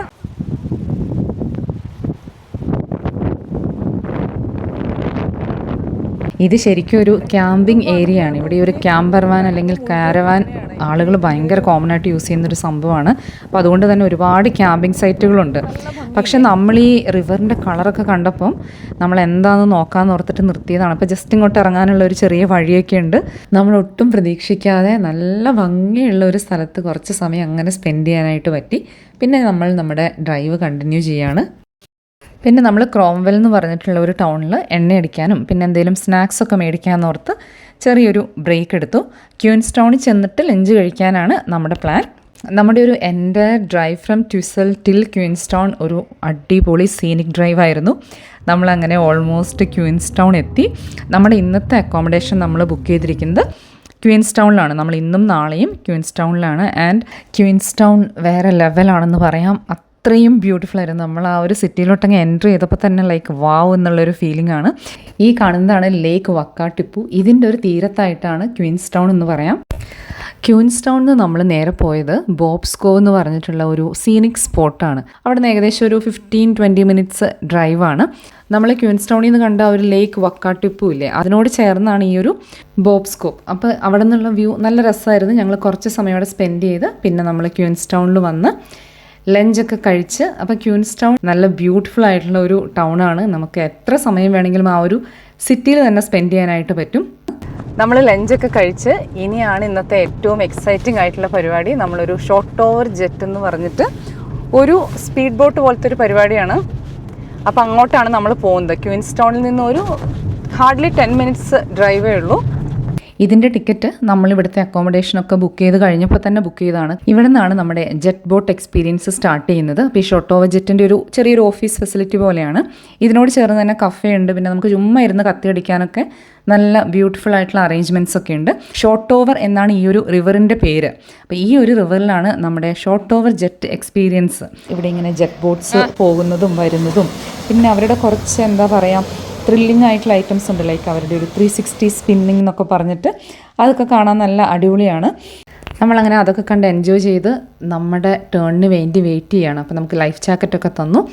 ഇതൊരു 25 മിനിറ്റ്സാണ് ഈ ഒരു റൈഡ്. അപ്പോൾ ഇതിൻ്റെ ഇടയ്ക്ക് നമുക്കിങ്ങനെ നിർത്താനും ഫോട്ടോസും വീഡിയോസും ഒക്കെ എടുക്കാനുള്ള ഒരു സൗകര്യം കൂടെ തന്നു. ശരിക്കും ഈ ഒരു ടിക്കറ്റിൻ്റെ ഭാഗമായിട്ട് തന്നെ ഇവരിതിൻ്റെ ഒരു വീഡിയോ കൂടെ തരുമായിരുന്നു. പക്ഷെ അന്ന് എന്തോ അൺഫോർച്ചുനേറ്റ്ലി അവരുടെ സിസ്റ്റത്തിനൊരു കംപ്ലയിൻ്റ് ആയിരുന്നു. അതുകൊണ്ട് നമുക്കങ്ങനെ ഒരു ഒഫീഷ്യൽ വീഡിയോസ് ഒന്നും കിട്ടിയില്ല. നമ്മൾ നിന്ന ആ ഒരു സമയത്ത് നമുക്ക് നമ്മുടെ അടുത്തോടെ പാസ് ചെയ്ത് ജെറ്റ് ബോട്ട്സിൻ്റെ ഒക്കെ കുറച്ച് വീഡിയോസ് എടുക്കാനേ പറ്റുള്ളൂ. ഈ റിവറിൻ്റെ പല ഭാഗത്തും ഷാലോ വാട്ടറാണ്. പക്ഷേ എന്നിട്ടും അതൊരു 85 to 90 കിലോമീറ്റേഴ്സ് പെർ അവറിലാണ് ഈ ഒരു ജെറ്റ് ബോട്ട് പോകുക. അതാണ് അതിൻ്റെ ഒരു എക്സ്പീരിയൻസ്. പിന്നെ കുറേ ഭാഗം മലയിടുക്കുകൾ, പാറക്കെട്ടൊക്കെയുള്ള നമ്മൾ കെനിയൻ എന്നൊക്കെ പറയില്ലേ, അതുപോലത്തെ സ്ഥലമാണ്. അപ്പോൾ ശരിക്കും നമുക്കിങ്ങനെ ഓരോ ടേണിലൊക്കെ നമ്മൾ അതിൽ പോയി ഇടിക്കുമെന്നൊക്കെ തോന്നും. ആ തോന്നലാണ് ഇതിൻ്റെ ഒരു ഹൈലൈറ്റ്. അപ്പോൾ ശരിക്കും നമ്മൾ എൻജോയ് ചെയ്ത നല്ലൊരു അടിപൊളി എക്സ്പീരിയൻസ് ആയിരുന്നു. ഒരു 5:36 ഒക്കെ ആയെന്ന് തോന്നി ഈ ഒരു ഷോർട്ട് ഓവർ ജെറ്റൊക്കെ കഴിഞ്ഞപ്പോഴത്തേക്കും. ഇനി നമ്മൾ താമസിക്കുന്ന സ്ഥലത്ത് പോയി ചെക്കിനൊക്കെ ചെയ്ത് വൈകുന്നേരം ചുമ്മാ ഒന്ന് ക്വീൻസ് ടൗണിലൊക്കെ കറങ്ങാം, ഫുഡൊക്കെ കഴിക്കാം. അങ്ങനെ ഒരു റിലാക്സിങ് ഈവനിങ് ആണ് നമ്മൾ പ്ലാൻ ചെയ്തിരിക്കുന്നത്. ആൻഡ് ഈ ഒരു ക്വീൻസ് ടൗണിൽ നിന്ന് നമ്മൾ എങ്ങോട്ട് പോയാലും എന്തൊരു ബ്യൂട്ടിഫുൾ ആയിട്ടുള്ള ഡ്രൈവാണെന്ന് പറയാൻ പറ്റില്ല. അത്രയും രസമാണ്. എവിടെ നോക്കിയാലും ലേക്കും മൗണ്ടനും. നമ്മൾ പിക്ചർ പെർഫെക്റ്റ് എന്ന് പറയില്ലേ, അതുപോലെയാണ് ഓരോ ഫ്രെയിമും. ഇന്ന് നമ്മൾ ക്വീൻസ് ടൗണിൽ തന്നെ ഒരു ഹോട്ടൽ അക്കോമഡേഷനാണ് ബുക്ക് ചെയ്തിരിക്കുന്നത്. ഈ ഒരു ഹോട്ടലിനോട് ചേർന്നിട്ട് സ്വിമ്മിംഗ് പൂളും സ്പായും അങ്ങനത്തെ ഫെസിലിറ്റീസൊക്കെ ഉണ്ട്. പിന്നെ ഇതൊരു ലേക്ക് വ്യൂ ആണ്. പിന്നെ ഇതിനോട് ചേർന്നുള്ള ഫെസിലിറ്റീസൊക്കെ നല്ല അടിപൊളിയായിരുന്നു. നല്ല പൂള്, സ്പാ, പിന്നെ അതുപോലെ റെസ്റ്റോറൻറ്റ്, നമുക്ക് ചുമ്മാ ഹാങ് ഔട്ട് ചെയ്യാനുള്ള ഒരു ലൗഞ്ച് ഏരിയയും അങ്ങനെയൊക്കെ നല്ല അടിപൊളിയായിരുന്നു. പിന്നെ അവിടെ നിന്നുള്ള വ്യൂ ആണെങ്കിലും നല്ല സൂപ്പറായിരുന്നു. ഞങ്ങൾ ചെക്കിനൊക്കെ ചെയ്ത് അത് കഴിഞ്ഞ് ഞങ്ങൾ വീണ്ടും ക്വീൻസ് ടൗണിൽ വന്നു. അവിടെ നിന്ന് ഇതാണ് നമ്മുടെ ലേക്ക് വക്കാട്ടിപ്പു. ഇതിൻ്റെ ചുറ്റും ഒരു പാർക്കും നമുക്ക് നടക്കാനുള്ള വാക്കിംഗ് ട്രാക്കും നല്ല രസമാണ്. നമ്മൾ പിന്നെ ഫുഡൊക്കെ മേടിച്ച് ഇവിടെ വന്നിരുന്ന് അങ്ങനെ സൺസെറ്റൊക്കെ എൻജോയ് ചെയ്ത് ഫുഡൊക്കെ കഴിച്ച് it was such A beautiful evening. അങ്ങനെയായിരുന്നു നമ്മുടെ ഡേ 3 ഇൻ ന്യൂസിലൻഡ്. ഇന്ന് നമ്മുടെ ഡേ 4 ഇൻ ന്യൂസിലൻഡാണ്. നമ്മളിന്ന് ഫുൾ ഡേ ക്വീൻസ് ടൗണിലാണ് സ്പെൻഡ് ചെയ്യുന്നത്. അപ്പോൾ നമ്മളിന്ന് ആദ്യം പോകുന്നത് ക്വീൻസ് ടൗൺ ഗോണ്ടോല ആൻഡ് ലൂജാണ്. നമ്മൾ ഇന്നലെ ക്വീൻസ് ടൗണിൽ തന്നെയാണല്ലോ നിന്നത്. അതുകൊണ്ട് നമുക്ക് ഹാർഡ്ലി ഒരു 5 മിനിറ്റ്സ് ഡ്രൈവേ ഉള്ളൂ. നമ്മൾ വണ്ടിയൊക്കെ പാർക്ക് ചെയ്തിട്ട് ഇതിൻ്റെ ഒരു സ്റ്റാർട്ടിംഗ് പോയിന്റിലോട്ട് പോവാണ്. നമ്മൾ ടിക്കറ്റ്സ് ഒക്കെ ഓൾറെഡി തന്നെ ബുക്ക് ചെയ്തിട്ടുണ്ടായിരുന്നു. ഈ കാണുന്ന ആ ഒരു ഗോണ്ടോലയില്ലേ, ഇതിൻ്റെ ഏറ്റവും ആദ്യത്തെ 1965 ഇത് സ്റ്റാർട്ട് ചെയ്തപ്പോൾ ഉള്ള ആ ഒരു ഗോണ്ടോളയാണ്. നമ്മൾ കുറച്ച് നേരം വെയിറ്റ് ചെയ്തപ്പോൾ തന്നെ നമ്മുടെ ഗോണ്ടോള വന്നു. അപ്പോൾ ഇതിലൊരു 10 പേർക്ക് അറ്റ് എ ടൈം പോകാം. അവർ ചിലപ്പോൾ ഒരു ഫാമിലി അല്ലെങ്കിൽ 2 ഗ്രൂപ്പ്, 1-2 ഗ്രൂപ്പുകളായിട്ടാണ് അവർ വിടുന്നത്. അപ്പോൾ ഞങ്ങളിങ്ങനെ ഞങ്ങളുടെ ടേണിങ്ങിന് വേണ്ടി വെയിറ്റ് ചെയ്യാണ്. ഈ ഒരു റൈഡ് നമ്മളെ ഒരു 450 മീറ്റേഴ്സ് ഹൈറ്റിലോട്ട് കൊണ്ടുപോകും. ആ ഒരു ഹില്ലിൻ്റെ പേരാണ് ബോബ്സ് പീക്ക്. നമ്മൾ മേലോട്ട് പോകുന്നത്. ആൻഡ് ഇവിടെ നിന്നുള്ളൊരു വ്യൂ, അതാണ് ഇതിൻ്റെ ഒരു ഹൈലൈറ്റ്. നമുക്ക് ക്വീൻസ് ടൗണിൻ്റെ ഒരു 360 ഡിഗ്രി പനോരമിക് വ്യൂ കിട്ടും. ഒരു അടിപൊളി എക്സ്പീരിയൻസ് ആണ്. 5 മിനിറ്റ്സ് തീർന്നു പോകുന്നത് നമ്മളറിയില്ല. നമ്മൾ ഗോണ്ടോളയിൽ കയറി ഇവിടെ എത്തി. ഇവിടെ നിന്ന് നമുക്കൊരു ചെയർ ലിഫ്റ്റ് ഉണ്ട്. ചെയർ ലിഫ്റ്റിൽ നമ്മൾ കുറച്ചുകൂടെ ഹൈറ്റിൽ പോയിട്ട് അവിടെ നിന്നാണ് ലൂജ് സ്റ്റാർട്ട് ചെയ്യുന്നത്. ഇവിടെ നിന്ന് ഒരു ഫ്യൂ മിനിറ്റ്സ് കൊണ്ട് തന്നെ നമ്മൾ ലൂജിൻ്റെ സ്റ്റാർട്ടിംഗ് പോയിന്റിലെത്തും. പോകുമ്പോൾ തന്നെ നമുക്ക് ഈ ഒരു ലൂജിൻ്റെ ട്രാക്കൊക്കെ കാണാം. ആൻഡ് ഇവിടെ നിന്നുള്ള ഒരു വ്യൂവും ഒരു രക്ഷയില്ല, നല്ല ഭംഗിയായിരുന്നു. ഇതാണ് ലൂജിൻ്റെ സ്റ്റാർട്ടിംഗ് പോയിന്റ്. ഈ കാണുന്ന കാർട്ടിലാണ് നമ്മൾ റൈഡ് ചെയ്യാൻ പോകുന്നത്. ഇതിനങ്ങനെ പ്രത്യേകിച്ച് സ്കില്ലോ ട്രെയിനിങ്ങോ ഒന്നും ആവശ്യമില്ല. നമുക്കൊരു ബേസിക് സ്റ്റിയറിംഗ് ബാലൻസ് ഉണ്ടെങ്കിൽ ഈസി ആയിട്ട് ചെയ്യാൻ പറ്റും. അവർ ഇതെങ്ങനെയാണ് കൺട്രോൾ ചെയ്യുന്നതെന്ന് നമുക്ക് കറക്റ്റായിട്ട് പറഞ്ഞു തരും. ഇതിൻ്റെ ചുറ്റും നമുക്ക് നടക്കാനായിട്ട് സെപ്പറേറ്റ് വാക്കിംഗ് ട്രെയിൽസ് ഒക്കെ ഉണ്ട്. അപ്പം ഞങ്ങൾ ഇവരിങ്ങനെ റൈഡ് ചെയ്യുമ്പോൾ ഞങ്ങൾ ഇതിൻ്റെ ചുറ്റുമൊക്കെ ഇങ്ങനെ നടന്ന്, നല്ല രസമാണ് കേട്ടോ. ഇവിടെ നിന്നുള്ളൊരു വ്യൂ, അയ്യോ എത്ര നേരം വേണമെങ്കിലും നമുക്കിങ്ങനെ നോക്കിയിരിക്കാം. പിന്നെ ഇവിടെ പാരാഗ്ലൈഡിംഗ് ആണ് ഇവിടുത്തെ ഒരു മെയിൻ പരിപാടി. ഒരുപാട് പേര് പാരാഗ്ലൈഡിങ് ചെയ്യുന്നുണ്ടായിരുന്നു. അതൊക്കെ ഇങ്ങനെ നോക്കി എൻജോയ് ചെയ്ത് കുറച്ചധികം നേരം ഞങ്ങളിവിടെ സ്പെൻഡ് ചെയ്തു. അത് കഴിഞ്ഞിട്ട് പിന്നെ ഇവിടെ ഒരു റെസ്റ്റോറൻറ്റ് ആൻഡ് ബാറൊക്കെ ഉണ്ട്. അപ്പോൾ അവിടെ നിന്നും നമുക്ക് നല്ലൊരു സീനിക് വ്യൂ കിട്ടും. പക്ഷേ എനിക്ക് തോന്നിയത് ആ ഒരു ഏറ്റവും മേലെ നിന്നാണ് നമുക്ക് ഈ ഒരു ക്വീൻസ് ടൗണിൻ്റെയും ആ ലേക്കിൻ്റെയും ഒക്കെ ഏറ്റവും ബ്യൂട്ടിഫുൾ ആയിട്ടുള്ള വ്യൂ കിട്ടിയത് കേട്ടോ. പിന്നെ ഇവിടെ ഒരു സുവനീർ ഷോപ്പൊക്കെ ഉണ്ടായിരുന്നു. അപ്പോൾ അവിടെയൊക്കെ ഒന്ന് കയറി. അത് കഴിഞ്ഞിട്ട് ഞങ്ങൾ ആ ഒരു റെസ്റ്റോറൻറ്റ് കയറിയിട്ട് കുറച്ച് ചെറുതായിട്ട് സ്നാക്സ് അങ്ങനെ എന്തൊക്കെയോ മേടിച്ചു. ഇവിടെ ആണെങ്കിലും കുറേ ഓപ്ഷൻസ് ഉണ്ടായിരുന്നു കേട്ടോ. സാലഡും പിന്നെ അതുപോലെ പിസ്സ, എന്തൊക്കെയോ റാപ്പ് റോൾ, അങ്ങനെ അത്യാവശ്യം നമുക്ക് എന്തെങ്കിലുമൊക്കെ ലഞ്ചിനൊക്കെ കഴിക്കാൻ പറ്റുന്ന പോലത്തെ കുറേ ഐറ്റംസൊക്കെ ഉണ്ടായിരുന്നു. ഇവിടെയാണെങ്കിൽ അങ്ങനെ ഭയങ്കര പ്രൈസിയൊന്നുമല്ല, ക്വൈറ്റ് റീസണബിൾ ആയിട്ടാണ് എനിക്ക് തോന്നിയത്. ഇനി നമ്മൾ തിരിച്ച് ഗോണ്ടോള വഴി വീണ്ടും നമ്മൾ താഴോട്ട് പോവാണ്. ലൂജിലെ പരിപാടികളൊക്കെ കഴിഞ്ഞ് ഇനി നമ്മൾ ക്വീൻസ് ടൗൺ ടു ഗ്ലെനോർക്കി ഡ്രൈവ് ചെയ്യാണ്. ഒരു സീനിക് ഡ്രൈവാണ്. ക്വീൻസ് ടൗൺ ടു ഗ്ലെനോർക്കി വളരെ പോപ്പുലർ ആയിട്ടുള്ള ഒരു സീനിക് ഡ്രൈവാണ്. നമുക്ക് ഏകദേശം ഒരു 45 മിനിറ്റ്സ് ആണ്. അപ്പം എഗെയിൻ ഇതിൻ്റെ ഒരു സൈഡ് കുറേ നേരം ഈ ഒരു ലേക്ക് വക്കാട്ടിപ്പുവാണ്. നമ്മൾ ഈ പോകുന്ന വഴി ഒരുപാട് ഇങ്ങനെ വ്യൂ പോയിന്റ്സ് ഉണ്ട്. അപ്പം ഞങ്ങളിങ്ങനെ ഒരെണ്ണം കണ്ടപ്പോൾ അവിടെ നിർത്തിയതാണ്. അപ്പം നമുക്കിവിടെ ഇങ്ങനെ ഫോട്ടോസ് എടുക്കാനും ഇനി ഫുഡൊക്കെ ഉണ്ടെങ്കിൽ പിക്നിക്കായിട്ടിരുന്ന് കഴിക്കാനും അതിനൊക്കെയുള്ള സൗകര്യമുണ്ട്. അടിപൊളിയല്ലേ? നമ്മൾ ഈ ക്വീൻസ് ടൗണിന് ചുറ്റും ഡ്രൈവ് ചെയ്യുമ്പം ഈ ഒരു ലേക്കിൻ്റെ മൗണ്ടൻ്റെ ഡിഫറെൻ്റ് ആംഗിളിൽ നിന്നുള്ള നല്ല രസമുള്ള പല പല പല വ്യൂസ് കിട്ടും. എത്ര കണ്ടാലും നമുക്ക് മടുക്കില്ല. ഈ ലേക്കിനോട് ചേർന്നിട്ട് ചെറിയൊരു വാക്കിംഗ് ട്രെയിൽ ഉണ്ടായിരുന്നു. കുത്തനെയുള്ള ഇറക്കമാണ്. ഞങ്ങൾ ചുമ്മാ ഒന്ന് കുറച്ച് ദൂരം പോയി നോക്കാമെന്ന് വിചാരിച്ചു. നമുക്ക് പൊതുവേ ഒരു വെക്കേഷൻ പോകുക എന്ന് പറയുമ്പോൾ നല്ല റിലാക്സ്ഡ് ആയിട്ട് കുറച്ച് സ്ഥലങ്ങളൊക്കെ കാണുക, നല്ല കുറച്ച് ഫോട്ടോസൊക്കെ എടുക്കുക, അതാണല്ലോ നമ്മുടെ മനസ്സിലോട്ട് ആദ്യം വരിക. പക്ഷേ ഇവിടെയുള്ള ആളുകളെ സംബന്ധിച്ച് അത് കുറച്ച് ഡിഫറെൻ്റ് ആണെന്നാണ് എനിക്ക് തോന്നിയിട്ടുള്ളത്. അവർ കുറച്ചും കൂടെ വളരെ ആക്റ്റീവായിട്ടുള്ള ലൈഫ് സ്റ്റൈൽ ഇഷ്ടപ്പെടുന്നവരാണ്. ഇവിടെ എന്തോരം ഇങ്ങനെ വോക്കിംഗ് ഹൈക്കിംഗ് ട്രെയിൽസ് ആണെന്നറിയോ. നമ്മൾ നല്ലൊരു സ്ഥലം കാണാനാണെങ്കിലും നമ്മൾ കുറച്ച് എഫേർട്ട് ഇട്ടാലാണ് നമുക്ക് മിക്കവാറും കാണാൻ പറ്റുക. മക്കൾസിനാണെങ്കിലും അങ്ങനെ നടക്കാൻ അങ്ങനെ മടിയൊന്നുമില്ല, അവർക്കും ഇഷ്ടമാണ്. എനിക്ക് തോന്നുന്നത് ഓരോ യാത്രകൾ കഴിയുന്തോറും ഇങ്ങനത്തെ സീനിക് ഡ്രൈവും ട്രെയിൽസും ഒക്കെ അവരും കൂടുതൽ എൻജോയ് ചെയ്യുന്നതായിട്ട് തോന്നാറുണ്ട്. നമ്മൾ ആ വ്യൂ പോയിന്റിൽ നിന്നും വീണ്ടും നമ്മുടെ ജേണി കണ്ടിന്യൂ ചെയ്യുകയാണ്. ഈ കാണുന്ന മുഴുവൻ ലേക്ക് വക്കാട്ടിപ്പുമാണ്. ഈ ഒരു ഡ്രൈവാണെങ്കിലും ഒന്നും പറയാനില്ല, അത്രയും ബ്യൂട്ടിഫുൾ ഡ്രൈവായിരുന്നു. ഈ വീഡിയോയിൽ ചിലപ്പം ഏറ്റവും അധികം യൂസ് ചെയ്യുന്ന വാക്ക് ബ്യൂട്ടിഫുൾ എന്നുള്ളതായിരിക്കും. എല്ലാ വഴികളും കാഴ്ചകളും ഇങ്ങനെ ഒന്നിനൊന്ന് അടിപൊളിയായാൽ എന്താ പറയുക വേറെ. നമ്മളങ്ങനെ ഗ്ലെനോർക്കിയിലെത്തി. നല്ല രസമുള്ളൊരു കുഞ്ഞു ടൗണാണ്. ഇവിടെ കുറച്ച് ഈറ്ററീസ് ഒക്കെ ഉണ്ട്. ഇതിലേക്ക് നടന്ന് ആദ്യം എന്തെങ്കിലും കഴിക്കട്ടെ. നമ്മളൊരു മെക്സിക്കൻ റെസ്റ്റോറൻറ്റ് കണ്ടുപിടിച്ചിട്ടുണ്ടായിരുന്നു. ഞങ്ങൾ ആദ്യം അങ്ങോട്ടാണ് പോയത്. നല്ല അടിപൊളി ഫുഡായിരുന്നു, സൂപ്പർ യമ്മിയായിരുന്നു. നമ്മൾ ഫുഡൊക്കെ കഴിച്ചു. നല്ല രസമുള്ളൊരു ചെറിയ ടൗണാണ് കേട്ടോ. ഇവിടുത്തെ ഒരു മെയിൻ അട്രാക്ഷൻ എന്ന് പറയുന്നത് ഇവിടുത്തെ ഒരു ലഗൂൺ സീനിക് വേ എന്ന് പറഞ്ഞിട്ട്, അപ്പം അതിൻ്റെ സ്റ്റാർട്ടിങ് ഇവിടെ എവിടെയോ ആണ്. അപ്പം നമ്മൾ അങ്ങോട്ടാണ് ഇനി പോകുന്നത്. നമ്മളിത് കുറച്ച് ദൂരം പോയിട്ട് നമ്മൾ തിരിച്ചു വന്നു. നമ്മൾ ആ ഒരു ഫുൾ സർക്യൂട്ട് കംപ്ലീറ്റ് ചെയ്തില്ല കേട്ടോ. ചെറുതായിട്ട് മഴയൊക്കെ ചാറുന്നുണ്ടായിരുന്നു. പിന്നെ നമുക്ക് വളരെ എക്സൈറ്റിംഗ് ആയിട്ടുള്ള ഒരു പരിപാടിയുണ്ട്. അതുകൊണ്ട് നമ്മൾ തിരിച്ച് ക്യൂൻസ് ടൗണിലോട്ട് പോകാനുള്ള പരിപാടിയാണ്. അപ്പോൾ ഇവിടെ ഒരു സുവനീർ ഷോപ്പ് കണ്ടിട്ട് അത് നല്ലൊരു ഷോപ്പായിരുന്നു കേട്ടോ. കുറച്ചുകൂടി ഒരു റീസണബിൾ പ്രൈസിംഗ് ഒക്കെ ആയിരുന്നു. അപ്പോൾ നമ്മൾ കുറച്ച് സാധനങ്ങളൊക്കെ ഇവിടെ നിന്ന് മേടിച്ചു. നമ്മൾ ഗ്ലെനോർക്കിൽ നിന്നും തിരിച്ച് വരുന്ന വഴിയാണ്. ഇനി നമ്മുടെ ഒരു പരിപാടി എന്താണെന്ന് വെച്ചാൽ ബഞ്ചി ജമ്പിങ് ആണ്. നമ്മുടെ എന്ന് വെച്ചാൽ മക്കൾസിന് വേണ്ടിയിട്ടാണ്. അപ്പം ക്വീൻസ് ടൗൺ കഴിഞ്ഞിട്ടാണ് കവാരു ബ്രിഡ്ജ് അല്ലേ, കവാരു ബ്രിഡ്ജ് എന്ന് പറഞ്ഞിട്ടുള്ള ആ ബ്രിഡ്ജിൽ നിന്നാണ് ചാടുന്നത്. നമ്മൾ തിരിച്ചു പോകുന്ന വഴി ചെറുതായിട്ട് മഴ പെയ്യുന്നുണ്ടായിരുന്നു. ക്യൂൻസ് ടൗൺ എത്താറായപ്പോൾ ഭയങ്കര മഴയായിരുന്നു. അപ്പോൾ ഞങ്ങൾ വിചാരിച്ചു ഇവർ മഴയത്തായിരിക്കുമോ ബഞ്ചി ജമ്പിങ് എന്നൊക്കെ. പക്ഷേ ക്യൂൻസ് ടൗൺ അങ്ങ് കഴിഞ്ഞപ്പോഴത്തേക്കും വെതർ അങ്ങ് മാറി, നല്ല പ്ലസൻ്റ് ആൻഡ് സണ്ണിയായി. ഈ കാണുന്നതാണ് കവാരു ബ്രിഡ്ജ്. അപ്പോൾ ഇവിടെ നിന്നാണ് ഇവരുടെ ബഞ്ചി ജമ്പിങ്. അപ്പോൾ ഇത് ഇവരുടെ പ്ലാനാണ്, ഇവരുടെ ഒരു ഭയങ്കര ആഗ്രഹമായിരുന്നു. ബക്കറ്റ് ലിസ്റ്റ് പോലത്തെ സംഭവമാണ് ബഞ്ചി ജമ്പിങ് എന്ന് പറയുന്നത്. നമ്മൾ പാർക്കിങ്ങിൽ നിന്ന് നോക്കുമ്പോൾ ചെറിയൊരു ബിൽഡിംഗ് ആണ് കേട്ടോ. പക്ഷേ നമ്മളതിൻ്റെ ഉള്ളിലോട്ട് കയറിയപ്പോഴത്തേക്കും അത് വലിയൊരു ബിൽഡിങ്. ആൻഡ് അതിൻ്റെ ഉള്ളിലോട്ടങ്ങ് കയറി ചെല്ലുമ്പോഴത്തേക്കും വേറെ തന്നെ ഒരു വൈബാണ്. നല്ല അടിപൊളി മ്യൂസിക്കും നല്ലൊരു സ്ഥലമാണ്. നമുക്കിങ്ങനെ കുറച്ച് നേരം വെയിറ്റിംഗ് ഒക്കെ ഉണ്ടാവുമല്ലോ, അപ്പോൾ ഇങ്ങനെ റെസ്റ്റ് എടുക്കാനുള്ള സ്ഥലമുണ്ട്. പിന്നെ ഒരു ചെറിയൊരു കഫേയൊക്കെ ഉണ്ട്. പുറത്തും അകത്തും ഒക്കെ ഇരിക്കാനുള്ള സൗകര്യങ്ങളുണ്ട്. നല്ലൊരു അടിപൊളി ഫെസിലിറ്റിയാണ്. അപ്പോൾ ഈ ബ്രിഡ്ജിൽ നിന്നാണ് ഇവർ ചാടുന്നത്. അപ്പോൾ അവരിങ്ങനെ വന്ന് ഓൾറെഡി അതൊക്കെ നോക്കുകയാണ്. 2 പേർക്കും ഒരു ടെൻഷനും ഒന്നുമില്ല. അവർ ഭയങ്കര എക്സൈറ്റഡ് ആണ്. ഇതും നമ്മൾ ഓൾറെഡി ബുക്ക് ചെയ്ത ആക്ടിവിറ്റി ആയിരുന്നു. 4:30 ആയിരുന്നു നമ്മുടെ സ്ലോട്ട്. ബട്ട് 6 o'clock ആയിട്ടാണ് നമ്മുടെ ബഞ്ചി ജമ്പിങ് കഴിഞ്ഞത്. ഞങ്ങൾ പിന്നെ ഒരു കോഫിയൊക്കെ മേടിച്ച് ബഞ്ചി ജമ്പിങ്ങിൻ്റെ ബിഹൈൻഡ് ദ സീൻസൊക്കെ എക്സ്പ്ലോർ ചെയ്ത് അങ്ങനെ സമയം കളഞ്ഞു. ഞാൻ ആദ്യമായിട്ടാണ് കാണുന്നത്. നമ്മൾ ഈ ബഞ്ചി ജമ്പിങ് എന്ന് കേട്ടിട്ടുണ്ടെന്നല്ലാതെ ഇതിൻ്റെ പുറകിൽ എന്താണ് ശരിക്കും നടക്കുന്നതെന്ന് ആദ്യമായിട്ടാണ് കാണുന്നത് കേട്ടോ. എനിക്ക് ഭയങ്കര കൗതുകവും ഇങ്ങനെയൊക്കെ ആണല്ലേ എന്നും തോന്നിയ ഒരു സംഭവമായിരുന്നു. പിള്ളേരെ പോലെ തന്നെ ഞാനും എക്സൈറ്റഡ് ആയിരുന്നു. ഞാനൊരിക്കലും ചെയ്യാൻ സാധ്യതയില്ല. ബട്ട് അവരുടെ കൂടെ നമ്മളും ഇങ്ങനെ ഭയങ്കര എക്സൈറ്റഡ് ആയിട്ടിരിക്കുകയാണ്. അപ്പോൾ ഇങ്ങനെയൊക്കെയാണ് ഇതിൻ്റെ പുറകിൽ. നമുക്ക് മൾട്ടിപ്പിൾ ഹാർനസ് ഉണ്ട്. ഇത് കണ്ടു കഴിഞ്ഞപ്പോൾ ഇത് ഭയങ്കര സേഫാണ്.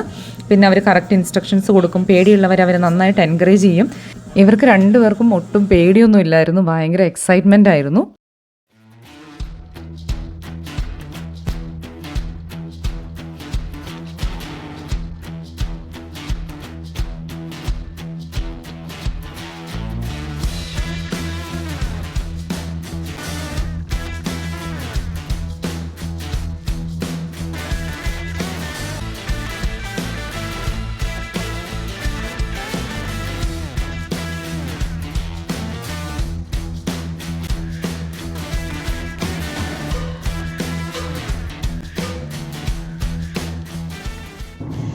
നമ്മൾ ബഞ്ചി ജമ്പിങ് ഒക്കെ കഴിഞ്ഞ് തിരിച്ചു പോകുന്ന വഴിയാണ്. അപ്പം നമ്മളിനി ആരോ ടൗൺ എന്ന് പറയുന്ന ചെറിയൊരു ടൗണിലോട്ടാണ് നമ്മൾ പോകുന്നത്. നമ്മൾ ക്യൂൻസ് ടൗണിലോട്ട് പോകുന്ന വഴിയാണ്.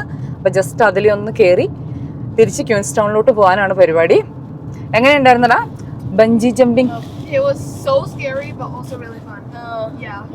നല്ല ഇഷ്ടമായോ? Will do it again? Yes. ക്യൂൻസ്റ്റൗണിൻ്റെ അടുത്തുള്ള ചെറിയൊരു ഹിസ്റ്റോറിക് ടൗൺ ആണ് ആരോ ടൗൺ. ഈ 1800s ഗോൾഡ് റഷിൻ്റെ ഒക്കെ ഒരു സമയത്ത് ഭയങ്കര പോപ്പുലറായ ഒരു കുഞ്ഞ് ടൗണാണ്. ഇവിടെ എന്ത് ഭംഗിയാണെന്നറിയോ, ആ ഒരു സമയത്തെ ബിൽഡിങ്സൊക്കെ അതേപോലെ പ്രിസേർവ് ചെയ്തിരിക്കുകയാണ്.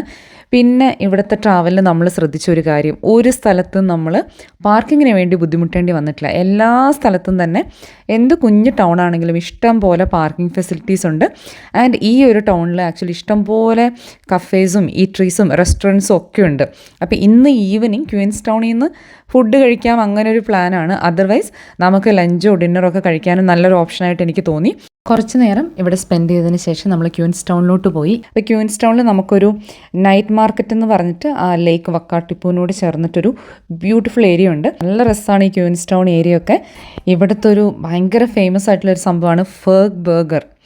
അത് ഭയങ്കര തിരക്കാണ്. നമ്മളൊരു 2 മണിക്കൂർ ഇങ്ങനെ ക്യൂ നിന്നാലാണ് ബർഗർ കിട്ടുക. അപ്പോൾ അതിൻ്റെ ഒരു തിരക്കാണിത്. ഇത് ഓൺലൈൻ ഓർഡർ ചെയ്തിട്ട് നമുക്കൊരു 15-20 മിനിറ്റ്സിൽ കളക്ട് ചെയ്യാനുള്ളൊരു ഓപ്ഷൻ ഉണ്ടായിരുന്നു. പക്ഷേ ഞങ്ങൾ പോയ സമയത്ത് അങ്ങനെ ഒരു ഓപ്ഷൻ ഇല്ലായിരുന്നു. നമ്മളവിടെ ക്യൂവിൽ നിന്ന് തന്നെ മേടിക്കണം. 2 മണിക്കൂറൊക്കെ ക്യൂ നിന്ന് ബർഗർ മേടിക്കാനുള്ള ഒരു ക്ഷമ ഞങ്ങൾക്ക് 2 പേർക്കും ഇല്ല. അതുകൊണ്ട് ഞങ്ങൾ തൽക്കാലം അത് വേണ്ടാന്ന് വെച്ചു. ഇത് മോർണിംഗ് 7 to ഏർലി മോർണിംഗ് 2:30 വരെ ഇത് ഓപ്പൺ ആണ്. പിന്നെ നമ്മൾ ക്വീൻസ്റ്റൗൺ മാർക്കറ്റ് ഏരിയയിലോട്ട് പോയി കഴിഞ്ഞാൽ ഭയങ്കര ലൈവ്ലി ആയിട്ടുള്ളൊരു സ്ഥലമാണ്. സ്ട്രീറ്റ് സർക്കസും അതുപോലത്തെ പല ആക്ടിവിറ്റീസും അവിടെ ഇങ്ങനെ നടക്കുന്നുണ്ട്. പിന്നെ സ്ട്രീറ്റ് ഫുഡുണ്ട്, നല്ല അടിപൊളി ഫുഡാണ് കേട്ടോ. കുറേ സ്റ്റോളുകളുണ്ട്, നല്ല യമ്മി ആയിരുന്നു. ഞങ്ങളെല്ലാവരും കുറേ ഡിഫറെൻ്റ് ആയിട്ടുള്ള സാധനങ്ങളൊക്കെ മേടിച്ച് നല്ല ക്വാണ്ടിറ്റി ഉണ്ടായിരുന്നു. എല്ലാ ഫുഡും തന്നെ ഒന്നിനൊന്ന് മെച്ചമായിരുന്നു. ഞങ്ങൾ ഫുഡൊക്കെ വാങ്ങി ലേക്ക് സൈഡിലിരുന്ന് അതങ്ങനെ എൻജോയ് ചെയ്ത് കഴിച്ച് നല്ലൊരു അടിപൊളി എക്സ്പീരിയൻസ് ആയിരുന്നു. ക്വീൻസ്റ്റൗണിൽ ഞങ്ങൾ സ്പെൻഡ് ചെയ്ത ഈവനിങ്സൊക്കെ ഞങ്ങൾക്ക് ഒരുപാട് ഇഷ്ടപ്പെട്ടു. നല്ല രസമാണ്. ഈ ഒരു ടൂറിസ്റ്റ് ടൗൺ ആയതുകൊണ്ട് തന്നെ രാത്രി ലേറ്റ് ആയാലും നല്ല ലൈവ്ലിയാണ്. ഞങ്ങൾ കുറേ സമയം അവിടെ അങ്ങനെ ലേക്ക് സൈഡിലിരുന്ന് പിന്നെ അത് കഴിഞ്ഞ് ഞങ്ങൾ ടൗണിൽ കൂടെ ചുമ്മാ അങ്ങനെ കറങ്ങി, അങ്ങനെ നല്ലൊരു ദിവസമായിരുന്നു. ഇതാണ് നമ്മുടെ ഡേ 4 ഇൻ ന്യൂസിലൻഡ്. ഇന്ന് ഡേ 5 ഇൻ ന്യൂസിലൻഡാണ്. നമ്മളിവിടെ ക്വീൻസ്റ്റൗണിൽ നിന്നും നമ്മുടെ ഹോട്ടൽ റൂമിൽ നിന്ന് ചെക്കൗട്ട് ചെയ്തിട്ട് ഇന്ന് നമ്മൾ മിൽഫോർഡ് സൗണ്ടിലോട്ട് ട്രാവൽ ചെയ്യാണ്. ക്വീൻസ്റ്റൗൺ ടു മിൽഫോർഡ് സൗണ്ട് ഏകദേശം 4 മണിക്കൂർ ഡ്രൈവാണ്. എഗെയിൻ വളരെ മനോഹരമായിട്ടുള്ള ഒരു ഡ്രൈവാണ്. നമുക്ക് ഒരുപാട് വ്യൂ പോയിന്റ്സ് ഉണ്ട്. അപ്പം നമ്മളങ്ങനെ നിർത്തി പതുക്കെയാണ് പോകുന്നത്. ഇത് ഡെവിൾ സ്റ്റെയർകേസ് എന്ന് പറഞ്ഞിട്ടുള്ള ഒരു വ്യൂ പോയിന്റ് ആണ്. നല്ല അടിപൊളി വ്യൂ ആണ് ഇവിടുന്ന്. ഞങ്ങൾ ജസ്റ്റ് ഒന്ന് നിർത്തി നമ്മുടെ യാത്ര കണ്ടിന്യൂ ചെയ്യാണ്. പോകുന്ന വഴി നമ്മൾ എണ്ണ അടിക്കാൻ വേണ്ടി നിർത്തിയതാണ്. ഒത്തിരി പഴയ ഒരു പമ്പാണെന്ന് തോന്നുന്നു. ഇതിനോട് ചേർന്ന് തന്നെ ഒരു കഫേ ഉണ്ടായിരുന്നു. പുറത്തുനിന്ന് കണ്ട ചെറിയൊരു ബിൽഡിങ്, പക്ഷേ അകത്ത് കയറിയപ്പം അത്യാവശ്യം വലിയൊരു ഷോപ്പാണ്. ഞാൻ പിന്നെ ഒരു കോഫിയും കുറച്ച് സ്നാക്സും അങ്ങനെയൊക്കെ മേടിച്ച് നമ്മുടെ യാത്ര കണ്ടിന്യൂ ചെയ്യാണ്. നമുക്ക് ഈ ഒരു ക്വീൻസ്റ്റൗൺ മിൽഫോർഡ് സൗണ്ട് ഡ്രൈവ് എന്ന് പറയുന്നത് നമ്മുടെ സമയം പോലെ നമുക്ക് പ്ലാൻ ചെയ്യാം. നമുക്ക് ഒരു ഡേ ഫുള്ളോ അല്ലെങ്കിൽ 2 ഡേയ്സോ ഒക്കെ കാണാനും എൻജോയ് ചെയ്യാനുമുള്ള അത്രയും അട്രാക്ഷൻസ് ഉണ്ട്. നമ്മളിവിടെ എഗ്ലിംഗ്ടൺ വാലി വ്യൂ പോയിന്റ് അവിടെ നിർത്തിയതാണ് കേട്ടോ. നല്ല രസമുണ്ട്. ഇതിൻ്റെ ചുറ്റും മൗണ്ടെയ്ൻസ് ആണ്. നമ്മുടെ ഡ്രൈവിങ്ങിൻ്റെ ഒരുപാട് ഭാഗം ഇങ്ങനെ വാലികളിൽ കൂടെയും അപ്പ് ഹിൽ ഡൗൺ ഹിൽ അങ്ങനെയൊക്കെയാണ്. പക്ഷേ എന്നാലും നമ്മളിങ്ങനെ മൗണ്ടൻസിൻ്റെ നടുക്ക് ഇത്രയും വിശാലമായൊരു സ്ഥലത്ത് നിൽക്കുമ്പോൾ അത് വേറെ തന്നെ ഒരു ഫീലായിരുന്നു. നമ്മളിങ്ങനെ ന്യൂസിലാൻഡിൽ വരുന്ന ആ ഒരു ട്രിപ്പ് പ്ലാൻ ചെയ്തപ്പോൾ നമ്മളിങ്ങനെ അതിനുവേണ്ടി ഒരുപാട് വീഡിയോസൊക്കെ കണ്ടു. അപ്പോൾ ഇങ്ങനെ ഒരുപാട് അട്രാക്ഷൻസ് ആണ്. അപ്പോൾ നമ്മളിങ്ങനെ വിചാരിക്കുമായിരുന്നു നമുക്കിതൊക്കെ കവർ ചെയ്യാൻ പറ്റുമോ, ചിലപ്പോൾ കുറേയൊക്കെ കണ്ടു കഴിയുമ്പോൾ പിന്നെ എല്ലാം ഒരു റെപ്പറ്റേറ്റീവായി തോന്നുമോ എന്നൊക്കെ. പക്ഷേ ഓരോ വ്യൂസും ഓരോ രീതിയിൽ നമ്മുടെ കണ്ണും മനസ്സും നിറച്ചു. ഒരു സ്ഥലത്ത് പോലും നമുക്ക് നിർത്തിയിട്ട് ഇവിടെ നിർത്തണ്ടായിരുന്നു എന്ന് തോന്നിയില്ല. ഇതാണ് മിറർ ലേക്സ്. ഇത് എഗെയിൻ പോകുന്ന വഴിക്കാണ്. നമുക്ക് ജസ്റ്റ് റോഡ് സൈഡിൽ പാർക്ക് ചെയ്തിട്ട് ഇങ്ങോട്ട് പോകാം. അപ്പോൾ ഇവിടെ ഒരു ലേക്കാണ്. ശരിക്കും ഈ ലേക്കിൽ ആ മൗണ്ടിൻ്റെ കറക്റ്റ് റിഫ്ലക്ഷൻ വരും. അത്യാവശ്യം നല്ല രീതിയിൽ റിഫ്ലക്ഷൻ കാണാനും പറ്റി. പക്ഷേ അത് കണ്ടോ, ചെറിയൊരു പായൽ പോലെയൊക്കെ ഉണ്ട്. അതുകൊണ്ട് ഒരു കംപ്ലീറ്റ് റിഫ്ലക്ഷൻ കാണാൻ പറ്റിയില്ല. എന്നാലും ശരിക്കും ഒരു മിറർ പോലെ ആ ലേക്ക് മൗണ്ടിനെ റിഫ്ലക്റ്റ് ചെയ്യുന്നുണ്ടായിരുന്നു. ഇതാണ് ഫോൾസ് ക്രീക്ക്. ന്യൂസിലൻഡിൽ ഇതുപോലത്തെ ക്രീക്സിൻ്റെ ഒരു പ്രളയമാണെന്ന് പറയാം. നമ്മൾ എവിടെ നോക്കിയാലും ഇതുപോലത്തെ ചെറിയ ചെറിയ പുഴകളും അരുവികളും അതിൻ്റെ വെള്ളത്തിൻ്റെ കളറാണെങ്കിൽ ഈ ഒരു ടീൽ ബ്ലൂ ആ ഒരു കളറാണ്. നമ്മൾ കുറച്ച് നേരം അവിടെ സ്പെൻഡ് ചെയ്തിട്ട് പിന്നെ ഇതായിരുന്നു നമ്മുടെ അടുത്ത വ്യൂ പോയിന്റ്. ഇതാണ് മങ്കി ക്രീക്ക്. എഗെയിൻ നല്ല ഭംഗിയുള്ള ഒരു സ്ഥലം, ചുറ്റിലും മൗണ്ടെയ്ൻസ് ഒക്കെ ആയിട്ട്. നമ്മളിവിടെ വന്നപ്പോൾ ആരും തന്നെ ഇല്ലായിരുന്നു. പെട്ടെന്ന് 2-3 ടൂറിസ്റ്റ് ബസ്സൊക്കെ വന്ന് നല്ല തിരക്കായി. നമ്മൾ ഈ പോകുന്ന വഴിയിലുടനീളം ഒരുപാട് ഇതുപോലത്തെ ബസ് കാണാമായിരുന്നു. നമുക്ക് ഈ മിൽഫോർഡ് സൗണ്ടിലോട്ട് ഒരുപാട് ടൂറിസ്റ്റ് ബസ്സുകളുണ്ട്. നമുക്കത് ബുക്ക് ചെയ്തിട്ട് അതിൽ പോകാം. അപ്പോൾ നമ്മൾ ആ ഡ്രൈവ് ചെയ്യുന്ന ഒരു ബുദ്ധിമുട്ടില്ല. നമുക്ക് ആ ഒരു സീനറി പൂർണ്ണമായിട്ടും എൻജോയ് ചെയ്ത് അങ്ങനെ പോകാം. നമ്മൾ ഈ ബസ്സിൽ പോകുമ്പോൾ അവരാണെങ്കിലും എല്ലാ വ്യൂ പോയിൻറ്റ്സിലും തന്നെ നിർത്തി അതിനെക്കുറിച്ച് നല്ല നരേഷനൊക്കെ കൊടുത്ത് അങ്ങനെയാണ് ഈ ബസ് ബസ്സിൽ പോകുമ്പോഴും. ഇനി നമുക്ക് മിൽഫോർഡ് സൗണ്ടിലോട്ട് ഏകദേശം ഒരു 50 കിലോമീറ്റേഴ്സ് ആണുള്ളത്. ഈ ഒരു ലാസ്റ്റ് 40-50 കിലോമീറ്റേഴ്സ് ആണ് ട്രൂലി ബ്രെത്ത് ടേക്കിംഗ് എന്ന് പറയുന്നത്. ഈ ഒരു ഡ്രൈവ് തന്നെ നമ്മൾ ഈ ലോകത്തിലാണോ എന്ന് തോന്നും, അത്രയും മനോഹരമാണ്. നമ്മളൊരു 1000 വാട്ടർഫോൾസ് എന്നൊക്കെ പറയുന്ന ആ ഒരു കാഴ്ച ഈ ഒരു ഡ്രൈവിലാണ് നമുക്ക് കാണാൻ പറ്റുക. ഇതാണ് Homer tunnel, gateway to Milford Sound എന്നൊക്കെ പറയാം. ഇതൊരു 1 വേ ആണ്. ഡാരൻ മൗണ്ടൻസ് തുറന്നിട്ടാണ് ഈ ഒരു ടണൽ ഉണ്ടാക്കിയിരിക്കുന്നത്. അപ്പോൾ സിഗ്നൽ വെച്ചിട്ടാണ് ഇതിൻ്റെ ഒരു ട്രാഫിക് കൺട്രോൾ ചെയ്യുന്നത്. ആൻഡ് നമ്മൾ ഈ ടണലിൽ നിന്ന് പുറത്തോട്ട് വരുമ്പോഴൊരു വ്യൂ ഉണ്ടല്ലോ, ഒന്നും പറയാനില്ല, അത്ര അടിപൊളിയാണ്. ഇത് കുറച്ചുകൂടെ നല്ല മഴയുള്ള ദിവസമാണെങ്കിൽ നമുക്ക് ഇതിലും കൂടുതൽ വാട്ടർഫോൾസ് കാണാനായിട്ട് പറ്റും. ശരിക്കും നമ്മളെ അത്ഭുതപ്പെടുത്തിയൊരു ഡ്രൈവായിരുന്നു ഈ മിൽഫോർഡ് സൗണ്ടിലോട്ടുള്ള യാത്ര. അതുപോലെ നമ്മളിവിടെ കാസം എന്ന് പറഞ്ഞിട്ട് ഇതൊരു റെയിൻ ഫോറസ്റ്റ് ആണ്. ഇതൊരു 15-20 മിനിറ്റ്സ് എടുക്കുന്ന ചെറിയൊരു വോക്കാണ്. അപ്പോൾ ഈ ഒരു ഫോറസ്റ്റിലോട്ട് കയറി കഴിയുമ്പോൾ വേറെ തന്നെ ഒരു ഫീലാണ്. ഈ മരങ്ങളിലെല്ലാം നിറച്ച് പായലാണ്. ഈ ഫോറസ്റ്റിൻ്റെ ഉള്ളിൽ നല്ല തണുപ്പാണ്. പിന്നെ നമ്മളങ്ങ് കയറുമ്പോൾ വല്ലാത്തൊരു കാംനെസ്സും നല്ലൊരു ഫീൽ ഗുഡ് ക്വയറ്റ് കാം വോക്കായിരുന്നു. ഇവിടുന്ന് മിൽഫോർഡ് സൗണ്ടിലോട്ട് ഇനിയൊരു 20 മിനിറ്റ്സ് ആണുള്ളത്. അപ്പോൾ മിൽഫോർഡ് സൗണ്ടിൽ നമ്മളൊരു സീനിക് ക്രൂയിസ് ബുക്ക് ചെയ്തിട്ടുണ്ടായിരുന്നു. നമ്മൾ ഈവനിങ് 4 PM സ്ലോട്ടാണ് നമ്മൾ ചൂസ് ചെയ്തത്. നമ്മൾ രാവിലെ സ്റ്റാർട്ട് ചെയ്താൽ നമുക്കൊരു 3 മണിയോട് അടുപ്പിച്ച് നമ്മളിവിടെ എത്തി. ഇവിടെ നിന്നാണ് പിന്നെ നമ്മൾ ലഞ്ച് കഴിച്ചത്. ഇവിടെ ഒരു കഫേ ഉണ്ടായിരുന്നു. ഈ പറയുമ്പോൾ അത്യാവശ്യം സാൻഡ്വിച്ചും റാപ്പും ബർഗറും അങ്ങനെ കുറച്ച് ഐറ്റംസ് ഒക്കെ ഉണ്ടായിരുന്നു. നമ്മളതൊക്കെ മേടിച്ച് നമുക്ക് ഇവിടെ നിന്നൊരു 10-15 മിനിറ്റ്സ് വോക്കുണ്ട് നമ്മുടെ സീനിക് ക്രൂയിസ് സ്റ്റാർട്ട് ചെയ്യുന്ന സ്ഥലത്തോട്ട്. നമ്മൾ കുറച്ച് ഫുഡ് കഴിച്ചു, ബാക്കി നമ്മൾ പാക്ക് ചെയ്തിട്ട് നമ്മുടെ ക്രൂയിസ് സ്റ്റാർട്ട് ചെയ്യുന്ന അങ്ങോട്ട് നമ്മൾ പോവുകയാണ്. അപ്പോൾ ഇവിടെ ഒരുപാട് കമ്പനീസിൻ്റെ ക്രൂയിസ് ഉണ്ട്. അപ്പോൾ നമ്മൾ ഓൾറെഡി ബുക്ക് ചെയ്തതാണ്. ഇതെല്ലാം സ്റ്റാർട്ട് ചെയ്യുന്നത് ഈ ഒരു പോയിന്റിൽ നിന്നാണ്. അപ്പോൾ ഈ കാണുന്നതാണ് മിൽഫോർഡ് സൗണ്ട്. ഇവിടുത്തെ ഒരു ഹൈലൈറ്റ് എന്ന് പറയുന്നത് ഈ ഒരു സീനിക് ക്രൂയിസാണ്. അതുപോലെ ഹെലികോപ്റ്റർ റൈഡ്സും ഭയങ്കര പോപ്പുലറാണ്. അത്യാവശ്യം നല്ല എക്സ്പെൻസീവും ആണ്. മിൽഫോർഡ് സൗണ്ട് ശരിക്കും ഒരു ലേക്ക് അല്ല, ഇതിന് ഫിയോർഡ് എന്നാണ് പറയുക. ഫിയോർഡ് എന്ന് പറഞ്ഞാൽ പണ്ട് നമ്മുടെ ഈ ഗ്ലേഷ്യർ ഇങ്ങനെ കടൽ വരെ കണക്റ്റഡ് ആയിരുന്നു. പിന്നീട് ഗ്ലേഷ്യർ ഇല്ലാണ്ടായപ്പോൾ ആ സ്ഥലത്തോട്ട് കടൽ വെള്ളം ഇങ്ങനെ ഓവർ മില്യൺസ് ഓഫ് ഇയേഴ്സ് നടന്നൊരു പ്രോസസ്സാണ്. ആൻഡ് അങ്ങനെ ആ കടൽ വെള്ളം കയറിയാണ് ഈ ഒരു ഫിയോർഡ് ഉണ്ടാവുന്നത്. ഇതിൻ്റെ 2 സൈഡിലും വലിയ മലനിരകളാണ്, ചെറുതും വലുതുമായിട്ടുള്ള ഒരുപാട് വാട്ടർഫോൾസ് കാണാൻ പറ്റും. മിൽഫോർഡ് സൗണ്ടിൻ്റെ പ്രത്യേകതകളെ പറ്റി ഈ യാത്രയിലുടനീളം അവർ നരേഷൻ പറയുന്നുണ്ടായിരുന്നു.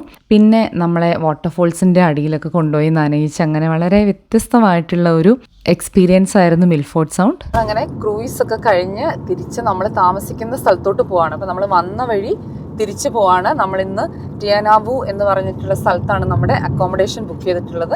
നമ്മളൊരു 8 മണിയൊക്കെ ആയപ്പോഴത്തേക്കും ഇവിടെ എത്തി. ഇത് നമ്മൾ എയർബിഎൻബി വഴി ബുക്ക് ചെയ്താണ്. നല്ലൊരു ബ്യൂട്ടിഫുൾ പ്ലസൻറ്റ് സ്റ്റേ ആയിരുന്നു. ഇതിൻ്റെ ഓണർ ഇതിനോട് ചേർന്ന് തന്നെയാണ് കേട്ടോ. നല്ല വെൽ മെയിൻറ്റെയിൻഡ് ആണ്. പുറത്തും നമുക്ക് ഇരിക്കാനുള്ള സൗകര്യങ്ങളൊക്കെ ഉണ്ടായിരുന്നു. പിന്നെ കിച്ചൺ അതിനോട് ചേർന്ന് തന്നെ ഡൈനിങ് ഏരിയ, ലിവിങ് റൂം, 2 നല്ല ബെഡ്റൂം, അതൊക്കെ നല്ല ബ്യൂട്ടിഫുള്ളായി സെറ്റ് ചെയ്ത് വെച്ചിട്ടുണ്ടായിരുന്നു. നമുക്ക് അത്യാവശ്യം കുക്ക് ചെയ്യാനുള്ള സൗകര്യങ്ങളൊക്കെ ഉണ്ടായിരുന്നു. ടെനാവുവിൻ്റെ അടുത്താണ് ഈ ഒരു അക്കോമഡേഷൻ. നമ്മൾ പിന്നെ ചെക്കിനൊക്കെ ചെയ്ത് ടൗണിൽ പോയി അത്യാവശ്യം വേണ്ട ഗ്രോസറി സാധനങ്ങളൊക്കെ മേടിച്ചിട്ട് വന്നു. ഇവിടെ ഫ്രഷ് ചോയ്സ് എന്ന് പറഞ്ഞിട്ടൊരു സൂപ്പർ മാർക്കറ്റായിരുന്നു ഉണ്ടായിരുന്നത്. അടിപൊളി ഗ്രോസറി ഷോപ്പായിരുന്നു. ഇഷ്ടം പോലെ സാധനങ്ങളും വെജിറ്റബിൾസ് ഒക്കെ ആണെങ്കിൽ നല്ല ഫ്രഷ് ആയിരുന്നു. മാരിനേറ്റഡ് ചിക്കൻ, ബീഫ് അങ്ങനത്തെ ഐറ്റംസ് ഒക്കെ ഉണ്ടായിരുന്നു. ഞങ്ങൾ കുറച്ച് മാരിനേറ്റഡ് ചിക്കനൊക്കെ മേടിച്ചു. അതൊക്കെ ഗ്രില്ല് ചെയ്ത് അങ്ങനെയായിരുന്നു നമ്മുടെ ഡേ 5. ബാക്കി ദിവസങ്ങളിലെ വിശേഷങ്ങൾ പാർട്ട് 2 ആയിട്ട് ഞാൻ അപ്ലോഡ് ചെയ്യുന്നുണ്ട്. താല്പര്യമുള്ളവർ കണ്ടു നോക്കുക. നമുക്ക് വീണ്ടും നല്ലൊരു വീഡിയോയിൽ കാണാം. അതുവരെ എല്ലാവർക്കും ബൈ, ടേക്ക് കെയർ.